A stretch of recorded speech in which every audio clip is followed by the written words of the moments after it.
안녕하세요. 결혼한 지 이제 1년 조금 지나가는 30대 주부입니다. 정말 다른 사람도 아니고 제가 이런 일로 남편과 싸우게 될 줄은 상상도 해본 적이 없었어요. 남편과 저는 맞벌이 부부입니다. 아직 자녀 계획도 없고 모아놓은 돈 대부분이 신혼집에 들어갔고 큰 대출까지 가지고 있는 형편이에요. 요즘 뉴스에서들 말하는 영끌족이라고 하면 이해가 빠를까 싶네요. 남편하고 시어머니 고집에 조금 무리해서 집을 구했습니다. 친정에서는 반대를 했어요. 아무리 맞벌이라지만 이자 부담까지 져가면서 살만한 집이냐고, 형편되는 집을 구하는 게 맞지 않냐고요. 저도 자가로 집을 소유하는 건 찬성했지만 무리해서까지 집을 사고 싶지는 않았어요. 그런데 시어머니께서 당신이 돈 얼마 보태신다고 하시며 시어머니가 봐놓은 시댁 근처에 있는 재건축 호재가 있다는 구축 아파트에 입주하게 되었어요. 그렇게 반반 결혼해 시어머니 앞으로 대출과 시어머니 돈 얼마에서 집을 매매하게 되었습니다. 대출은 남편과 제가 같이 갚고 대출을 다 갚을 때쯤 명의를 공동명의로 돌리기로 했어요. 반반 결혼이긴 하지만 시어머니께서 대출도 받으시고 돈을 더 부담하셨으니 명의 문제로는 저도 크게 불만이 없었습니다. 그리고 나중에 빚이 갚아지면 공동명의를 해주겠다 먼저 약속하셨으니 어쩌면 그게 당연하겠다 하는 생각도 들었어요. 그때는 몰랐어요. 저희가 최고점일 때 그 집에 들어갔다는 사실을요. 그냥 집값이 오르고 있었고 그 당시 제가 찾아봐도 재개발호재 또한 인터넷 널리고 깔렸다 할 수 있을 정도로 퍼져 있었으니 제가 보기에도 조만간 재개발이 시작될 것 같았고 리모델링까지 싹 해서 새 집처럼 만들고 들어가니 그래도 내 집이라고 기분은 좋았습니다. 집값이 이렇게까지 떨어질 거라고는 생각도 못했으니까요. 그냥 긍정적으로 지금 세계적으로 힘든 시기라고들 하니까 이 시기가 지나면 다시 집값이 오르지 않겠나 하는 희망을 가지고 있습니다. 대출이자 갚아나가는 게 부담스럽기는 하지만 고정금리로 금리 낮을 때 대출을 받았으니 물가가 오른 건 몸에 와닿지만 아직까지 힘들다는 느낌은 받은 적이 없습니다. 설마 제가 집값 때문에 신세한탄할 거였으면 제 이야기 주저리 떠들면서 사연도 보내지 않았을 거예요. 진짜 문제는 다른 곳에 있거든요. 결혼하고 얼마 지나지 않아서부터 계속된 일입니다. 신혼집을 시댁 근처에 얻었으니 어찌 보면 당연한 수순이었나 싶습니다. 제가 하는 일 특성상 바쁜 시기에는 야근이 엄청 잦거든요. 신혼 초에 제가 다니는 회사가 오히려 코로나 특수를 받아서 한동안 엄청나게 바빴습니다. 당연히 그만큼 저는 항상 퇴근이 늦는 편이었고 그래서 항상 남편이 저보다 먼저 퇴근해 있었어요. 몸이 너무 힘들기는 했지만 그나마 다행인 건 저희 회사가 다행히 야근한 부분에 있어서는 수당을 제대로 지급하는 회사였다는 거죠. 첫 달에 평소보다 2배 가까이 찍힌 월급을 보니 힘들어도 참고 다녀야겠다는 생각이 들었어요. 아무튼 그렇게 일에 지쳐 돌아오면 매일같이 남편한테 고마운 마음까지 들 정도였습니다. 왜냐하면 남편이 집안일을 다 해놓았었거든요. 청소며 빨래며 분리수거도 잘 되어 있었고 심지어 가끔씩은 저녁 식사까지 준비가 되어 있었습니다. 맞벌이다 보니 반찬은 보통 집 근처 반찬 가게에서 사놓고 밥만 지어서 반찬하고 챙겨 먹거나 했었거든요. 거기에 저는 당시 매일매일이 야근의 연속이었고 저 같은 경우에 한동안 매일같이 저녁 식사는 회사에서 해결하거나 밖에서 먹고 들어왔었으니 집에서 따로 식사를 할 필요가 없었어요. 그런데 냉장고나 가스레인지 위에는 항상 찌개라든지 육고기나 생선으로 만든 소위들 말하는 메인 반찬 같은 게 항상 준비되어 있었습니다. 남편 말로는 시어머니께서 음식을 넉넉하게 하시는 편이라 저희 먹으라고 음식을 매번 그렇게 챙겨주신다네요. 그래서 매일같이 자기가 퇴근길마다 밥동량에서 먹을 걸 얻어온다고 설명을 해줬어요. 저희 먹을 게 아니라 아들 먹이려고 딱 아들 저녁 먹을 만큼만 더 하셨구나 하는 생각이 들기는 했지만 아무튼 방법이 어쨌든 간에 밥도 알아서 잘 챙겨 먹고 제가 회사 일로 늦는 만큼 남편이 집안일을 잘 해놓고 있으니 당연히 고마운 마음이 들었을 수밖에요. 저 없으면 저녁 식사도 배달 음식 시켜 먹거나 아예 거르고 다닐 거라고 생각했는데 생각보다 야무지게 잘하고 있으니 제 입장에서는 당연히 고마울 수밖에요. 그런데 이따금씩 마음속에 알 수 없는 위화감이 들기 시작했습니다. 알아서 잘하고 있으니 더할 나위 없이 고마운데 이걸 뭐라고 설명해야 할지 모르겠는데 알게 모르게 되게 찝찝한 게 있었어요. 그리고 얼마 지나지 않아서 그 위화감의 정체를 알게 되었습니다. 회사가 언제까지 바쁠 수가 없는 노릇이잖아요. 그렇게 1년 가까이 고생을 했더니 없어지지 않을 거라 생각했던 코로나도 지나가고 자연스럽게 회사 일도 줄어들게 되었어요. 저도 이제 더 이상 야근을 해야 할 필요가 없게 되었지요.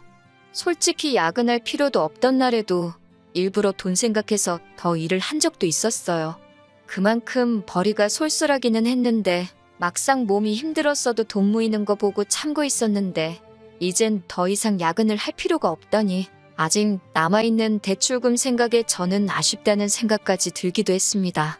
아무튼 그날 그동안 고생했다고 회사에서 전 직원 회식이 있었습니다.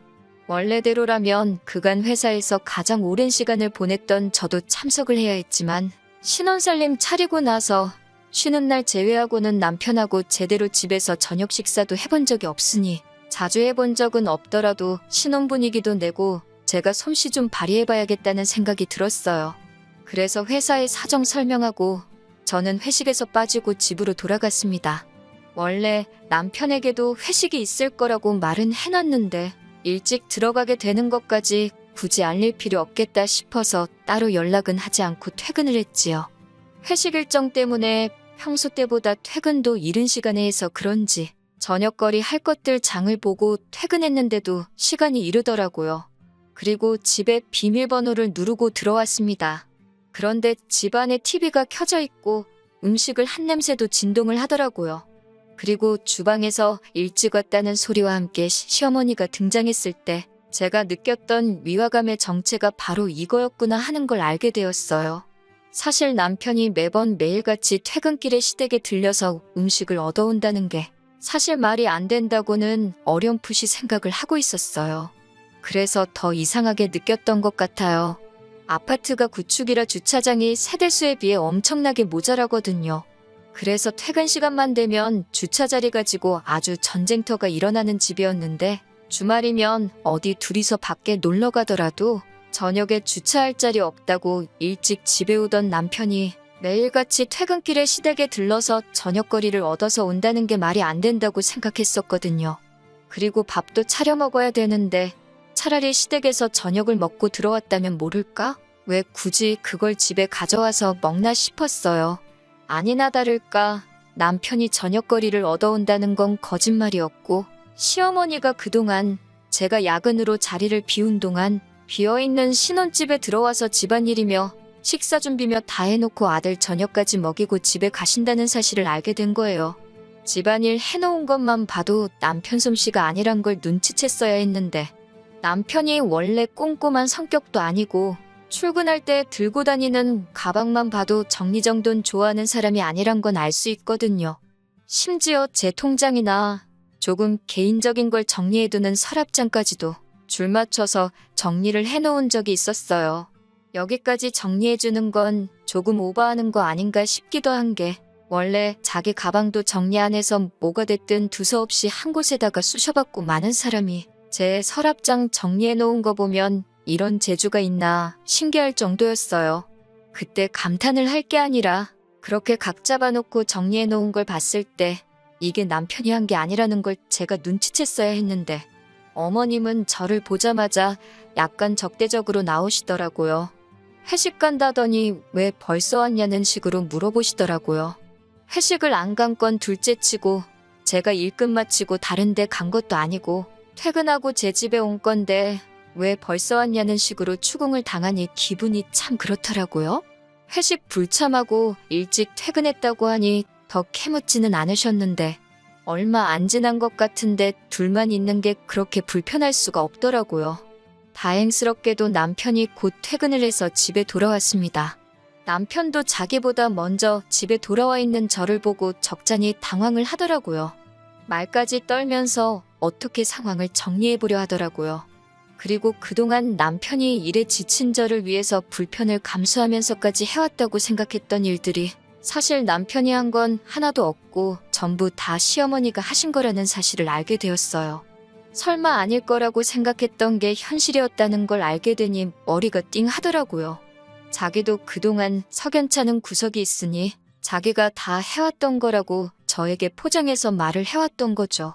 어머니가 자식 걱정에 집에 올 수도 있는 거 충분히 이해할 수 있는 일이라고 생각하지만 그동안 남편이 저에게는 사실을 말하지 않고 거짓말을 했다는 게 더 화가 났어요. 숨길 필요도 없는 일을 가지고 사소한 거짓말을 하는 건 신뢰의 문제잖아요? 그래서 시어머니는 빼고 남편을 방으로 데리고 들어와서 이게 다 무슨 일이냐고 추궁을 했어요. 남편은 마땅한 변명거리가 생각나지 않았는지 쩔쩔매면서 어떻게든 저를 이해시키기 위해 머리를 짜내고 있더라고요. 그런데 어머님이 방문을 벌컥 열고 들어오시더니 지금 이게 뭐하는 짓이냐면서 저한테 다짜고짜 화를 내기 시작했습니다. 그러면서 저보고 이게 뭐하는 짓이냐면서 시어미가 며느리 편하라고 와서 집안일도 다 해주고 했는데 고맙다고 그 자리에서 용돈은 못 줄 망정 지아비한테 잔소리를 하는 게 말이나 되냐고 오히려 저를 나무라시더군요. 시어머니가 가세를 하니 남편도 갑자기 기가 살아가지고는 어머님 말이 맞다고 네 할 일을 줄여준 건데 고맙다고는 못할 망정 왜 나한테 큰 소리를 치냐며 대려화를 내더라고요. 두 사람이 저러고 있는데 솔직히 어이가 없었어요. 제가 뭐 그동안 밖에서 놀다 왔나요? 똑같이 맞벌이 하고 있고 회사 일 때문에 늦게 들어온 건데 당연히 제가 해야 할 집안일을 시어머니가 대신 해준 거라고 저한테 한 소리 하는 게 말이 되는 상황은 아니잖아요? 따지고 보면 팔자에도 없는 집을 사버려서 제가 야근까지 해가며 돈 버는데 혈안이 되게 만든 게 누군데 큰 소린가 싶었어요. 맞벌이 부부가 당연히 집안일은 분담해서 해야 하는 게 맞지 않느냐고 하니 어떻게 아내가 돼서 남편한테 집안일을 시킬 생각을 하냐면서 아주 세상이 거꾸로 돌아간다고 어머님께서 한탄을 하시더군요. 아무리 시어머니를 앞에 두고 있다고 하더라도 이 부분은 저도 정확하게 짚고 넘어가고 싶었어요. 솔직히 남편이 저한테 말도 하지 않고 시어머니한테 비밀번호 알려준 것도 열받지만 며느리가 아니라 식모나 마찬가지라고 대놓고 말하는 시어머니나 전부 제가 기분 나빠하고 화를 내야 할 일투성이인데 역으로 저한테 뭐라고 하고 있는 거잖아요? 그냥 내내 하고 어머님 보내놓고 남편하고 한바탕 하는 방법도 있었지만 정확하게 하고 넘어가기 위해서 목소리를 높였지요. 반반 결혼했으니까 집안일도 똑같이 반반 해야 하는 거 아니냐고요. 그랬더니 빨래는 세탁기가 해주고 청소는 청소기가 해주고 밥은 밥솥이 해주는데 뭐가 어려운 일이냐면서 유세를 다 부리냐고 당신은 평생 해오신 일이라고 자랑처럼 말씀하시는 겁니다. 남자가 밖에서 돈 딱 벌어오고 여자가 집에서 남자 내조를 하는 게 맞다고 하시는데 세탁기랑 청소기랑 밥솥이 무슨지 혼자 돌아가나요? 평생 식모살이 해오신 걸 자랑처럼 여기시고 식모살이 대물림 해줄 거면 신우한테나 해주지 왜 남의 집 자식인 저한테 하려고 하시냐 했어요. 결혼은 무슨 나 혼자 했냐고 남들처럼 대출 없이 집 한 채 턱턱 해줬으면 나라고 돈 몇 푼 벌겠다고 아침에 1시간 저녁에 1시간 닭장마냥 출퇴근길 지옥철 끼어타서 출근하겠냐고 쏘아붙였죠. 쓸데없는 욕심에 형편에도 맞지 않는 집을 구하자고 해가지고 집값이 하루하루 뚝뚝 떨어지는 거 보면서 이자 갚는다고 돈 한 푼 더 벌기 위해 매일같이 야근하는 게 누구는 좋아서 하고 있겠냐고 막 소리를 고래고래 질렀습니다. 시어머니 그 말에 아무 대답도 못하고 저도 소리 지르다 보니 너무 열이 받고 억울해서 눈물이 다 나더라고요. 그 길로 방에 들어가 문 닫고 있으니 시어머니 나가는 소리가 들려왔습니다. 그리고 얼마 안 있어서 남편이 쭈뼛쭈뼛 방에 들어와서 저한테 미안하다고 사과하고 여기까지만 들으면 제가 시짜짓 하는 시어머니를 한 방 먹인 거나 마찬가지겠죠. 그런데 역시나 시어머니가 괜히 시어머니가 아니시네요. 저한테 속수무책으로 당하신 시어머니가 분했는지 다음날 아주 커다란 칼을 갈고 돌아오셨습니다. 퇴근하고 왔더니 남편은 월차를 낸 건지 저보다 먼저 퇴근해 있었고 현관문 앞에 커다란 여행 가방이 하나 놓여 있었어요. 그리고 여행 가방의 주인인 시어머니는 저랑 남편이 서재로 쓰려고 꾸며놓은 방에 짐을 다 빼고 계시더군요. 남편은 자기 엄마 도와서 지네 엄마 누울 자리를 만들어주고 있었고요. 저한테 상의도 없이 이게 또 뭐 하시는 거냐고 곧바로 따져 물었습니다. 시어머니가 보면 모르겠냐고 하면서 당신 여기서 머물고 지낼 방을 만든다고 하시더라고요. 우리 집에 어머님 방이 왜 필요하냐 했더니 어머님이 이 집에 내 돈이 얼마나 들어가 있는지나 아느냐고 대번에 뭐라고 한마디 하시더군요. 이 집에 내 돈이 제일 많이 들어갔지 않았느냐고. 대부분이 어머님 앞으로 되어 있는 대출이기는 했지만 지분이 가장 많으니 내 집이나 마찬가지라고 우기는 거였어요. 그리고 이제는 10월드 갑질도 모자라서 돈으로 갑질을 시작하신 겁니다. 자기 말대로 안 하면 당장 이 집에 묶인 돈을 빼버리겠다고요. 어머님이 저렇게 강하게 나오는 건 그 돈이 지금 빠져버리면 당장 저희가 아쉬운 상황인 걸 너무나도 잘 알고 계시기 때문이기도 하고요. 제가 곤란해하는 걸 느꼈는지 남편도 기고만장해져서 그러니까 왜 잠자는 사자의 코털을 건드렸냐면서 어머님을 자극을 안 했으면 어머님도 이렇게 나오지 않았을 거라고 제 탓을 하기 시작했어요.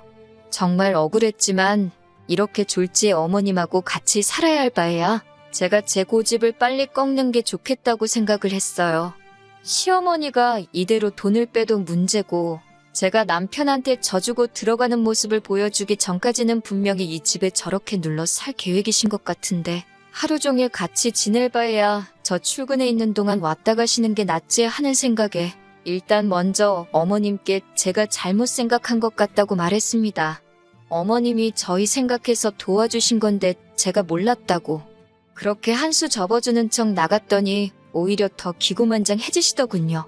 이참에 며느리 교육도 한번 똑바로 시켜보고 당신도 당신 시어머니한테 해드렸던 것처럼 며느리한테 효도 좀 받아봐야 하시겠다는 겁니다. 그러면서 앞으로 맞벌이하는 동안 간단한 집안일은 당신이 여태 해줬던 것처럼 도와주겠지만 자기도 낮에 고생한 만큼 저한테 매일같이 저녁상은 얻어먹고 가야겠으니 그렇게 알고 내일부터는 퇴근길에 저녁상 차릴 걸 장을 봐가지고 들어오라고 하시더군요. 정말 이 상황이 너무너무 싫으네요.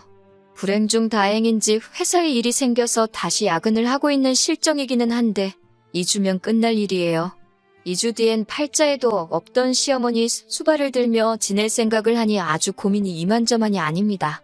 남편 말 맞다나 대신 집안일 해주는 거였는데 제가 가만히만 있었으면 이런 일도 없었을 텐데 괜히 일을 키운 제 잘못인가 싶기도 하고. 그렇다고 어머님이 이 집이 내 집이나 마찬가지라고 제가 없는 빈집에 들어와서 제 물건을 뒤적뒤적거리는 걸 아는데도 모르는 척 하고 있으면 그건 그것대로 스트레스가 아닐까 싶고 야근하면서 좋은 해결 방법이 없나 생각해보는데 뾰족한 수가 떠오르지를 않네요. 그냥 갑자기 회사가 잘 돼서 잠잠해질 때까지 계속 야근만 시켰으면 좋겠을 따름입니다. 안녕하세요. 후기 및 최근 근황을 전해드립니다. 2주 정도는 회사 일로 피신해 있을 수 있을 줄 알았는데 예정보다 회사 일이 빨리 끝나서 말이에요. 그런데 도무지 집에 돌아가기가 싫더라고요. 그래서 야근 핑계대고 매일같이 회사에 남아 있었습니다. 그런데 아무리 생각해도 그 상황이 너무나 억울했던 거예요. 그런데 제 기분을 읽으셨는지 친정어머니한테서 전화가 왔어요. 한동안 제가 그런 일도 있고 해서 연락이 뜸했었거든요. 그리고 저도 모르게 현재 상황을 다 털어놓게 돼버렸네요. 괜히 걱정 끼쳐드리고 싶지 않아서 저 혼자 품고 가려고 했는데 친정 부모님은 제 말에 그런 말도 안 되는 게 어디 있냐고 분개하셨습니다. 그리고 곧장 저를 데리러 한달음에 오셨어요. 그리고는 같이 집으로 가자고 하시더군요. 저랑 남편의 일인데 괜히 제가 고집 부리는 바람에 일을 크게 만든 것 같아 그러실 필요가 없다고 하니 친정 부모님께서 대번에 제가 잘못한 게 뭐가 있다고 일을 크게 만들었냐고 일 크게 만든 건 그 늙은 할망구 아니겠냐고 제 손을 잡아 끌으셨어요. 친정 부모님과 함께 집에 돌아가니 남편하고 둘이 오붓하게 저녁 식사하고 계시던 시어머니께서 깜짝 놀라시더군요. 그렇다고 당황하신 기색은 없고 여기까지는 왜 오셨냐 하는 듯이 나오셨어요. 친정 부모님께서 저한테 들은 상황을 말씀하시며 제가 한 말 중에 틀린 말이 있느냐고 물으셨고 시어머니도 당당하게 제가 한 말이 다 맞다고 하더라고요. 친정 부모님께서 애들 둘이 사는데 어른들이 껴서 이게 뭐하는 행동이시냐. 어떻게든 어려운 상황 이겨내고 잘해보려는 중이고 애들 삶인데 우리는 이만 빠져줍시다 좋게 좋게 말씀하시는데 시어머니는 그렇게는 못하겠다 하시더군요. 남자는 남자가 할 일이 있고 여자는 여자가 할 일이 있는데 제가 직무유기를 하고 맞벌이를 한다는 이유만으로 가장의 권한마저 넘보고 있는 데다가 시어머니까지 우습게 깔보고 있는다는 말도 안 되는 소리를 하시더라고요. 반반 결혼했는데 집안일 분담해서 하자는 게 가장의 권한을 넘보고 있는 건가요? 참으로 어이가 없었어요. 시어머니 돈이 들어갔다 했어도 그 돈의 대부분이 대출이고 같이 갚아나가고 있는데 자꾸 이 집을 자기 거라고 우기는 것도 어이가 없었어요. 친정 부모님께서 집에 돈 얼마 들어간 거 가지고 유세 부리고 그 돈으로 애들 겁주면 좋냐고 한마디 하니 시어머니께서 아이고 그럼 내 돈은 빼야겠네 하시며 빈정거리시는 겁니다. 애초에 반반 결혼하는 상황에 제 의견은 상관없이 형편에도 없는 집을 무리해서 구하라고 보탠 돈이면서 그걸 가지고 저렇게 나오니 진짜 어이가 없더라고요. 그런데 친정어머니께서 저한테 이 집에 남아있는 대출이 얼마냐고 물어보시더군요. 그러면서 그 4억은 당신들이 지금 당장 내주겠다고 그러니까 이 집에서 당장 짐 빼서 나가고 애들 사는데 신경 끄고 지내시라 한마디 하셨어요. 그런 큰돈이 어딨어서 허세를 부리냐는 듯이 나오니 어차피 애들도 다 시집장가 보냈고 당신들 서울에 집도 필요 없는데 그거 팔고 어디 한적한 곳으로 내려가셔도 된다는 겁니다. 어쨌든 그 돈은 집을 급매를 해서라도 마련할 테니 그렇게 알라고 하시는데 그때 시어머니도 그렇지만 저도 많이 놀랐어요. 이런 말도 안 되는 시어머니 고집의 친정부모님이 집까지 팔아야 하나? 그런 생각이 들더라고요. 그리고 이미 이 상황이 이렇게 개싸움으로 번질 때 시어머니가 저한테 답을 줬다는 걸 깨달은 거예요. 이 집이 아직 대출도 많이 남았고 돈 한 푼 아쉬운 상황에서 묶어놓은 돈이 빠졌을 때 아쉬운 게 저뿐만이 아니었다는 걸 말이죠. 당장 친정부모님께 그 돈 마련해 주실 필요 없다고 딱 잘라 말했습니다. 마침 시어머니, 아니 저 아줌마도 자기 짐 챙겨서 집에 들어왔는데 뭘 더 볼 게 있냐. 그냥 내가 이 집에 들어간 내 돈 빼고 내 짐 빼서 이 집에서 나가는 게 더 빠르지 않겠냐 했어요. 이혼하자고 하는 말이죠. 이미 결혼할 때 내키지 않는 집을 계약한다고 대출도 시댁 앞으로 받고 명의도 남편 명의로 해뒀던 그 집이 오히려 약이 되었네요. 집값은 이미 결혼하자마자부터 내려가기 시작했고 이 집에 저 아줌마 돈만 묶여있는 게 아니잖아요? 제 돈도 들어가 있으니 말이죠. 그 돈이 빠져버리면 이젠 아쉬운 사람이 누가 되는 건지는 안 봐도 뻔한 상황이 돼버리겠어요? 눈에는 눈, 이에는 이라더니 그 말이 딱 맞는 말이더라고요. 제가 뭐라고 식모대우 받아가며 이 결혼을 유지하려고 친정부모님 집까지 팔아야 하는지 싶더라고요. 그들이 하는 대로 똑같이 나오니 큰일 나는 게 제가 아니라 저 사람들이 돼버리는 건데 말이에요. 대충 계산해도 아주 큰일 났다는 걸 느꼈는지 남편이 얼굴이 사색이 돼서 쩔쩔매더라고요. 그 와중에 시어머니는 계산이 안 되는 건지 어딜 이혼을 가지고 협박하려고 하느냐며 바라던 바라고 지금 당장 돈도 빼가고 짐도 빼가고 이 집에서 썩 나가라고 하시더라고요. 남편이 새하얗게 질린 얼굴로 엄마 가만히 좀 있어봐 하면서 말리는데 저 성질 더러운 할망구가 벌써 발동이 걸렸는데 누가 말리겠어요? 집값이 뚝뚝 떨어지면서부터 이 집의 정도 떨어지기 시작했으니 짐 싸서 나오는데 아쉬움은 하나도 없었어요. 일단 급한 짐 챙겨서 친정으로 갔더니 여기가 내 집인가 싶고 속이 후련하니 결정 잘한 것 같더라고요. 이미 이 상황에 남편이니 시어머니니 잘못했다고 내 바짓가랑이를 잡고 울어도 제 마음 바뀔 일이 없을 거라는 확신이 생겼어요. 아니나 다를까 시어머니도 남편 설명 듣고 계산기를 두드려 봤는지 자기가 아들 밥 굶고 다니고 하는 마음에 잠깐 정신이 어떻게 되었나 보다고 하면서 미안하다고 자기 짐은 벌써 뺐다고 하시면서 돌아오라고 하시는데 이미 제 마음이 굳을대로 굳어버렸는데 이제 와서 물러나면 뭐가 바뀌겠냐고 말하고 전화 끊어버렸습니다. 화를 내고 싶은데 화도 못 내고 쩔쩔매는 꼴을 보니까 어찌나 후련하던지. 시어머니는 저한테 고마워해야 할 거예요. 그렇게 하고 싶어 하던 아들 뒷바라지 제가 다시 할 수 있게 만들어드린 거나 마찬가지잖아요. 남편 외버리면 그 집에 대출이자까지 해서 앞으로 못해도 20년은 죽어라고 그 집에서 아들 밥 챙겨주고 빨래해주고 청소해주고 하면서 지내야 할 텐데 그 정도면 제가 거의 소원 성취해드린 거나 마찬가지 아닐까 싶네요. 고마워하라고 한 행동은 아니니까 그냥 남은 그 긴 세월 동안 내가 왜 그랬지? 하는 후회 속에 살아갔으면 싶네요. 이렇게 쉬운 걸 가지고 골머리를 썩었다니 저도 아직 한참 멀었나 봅니다.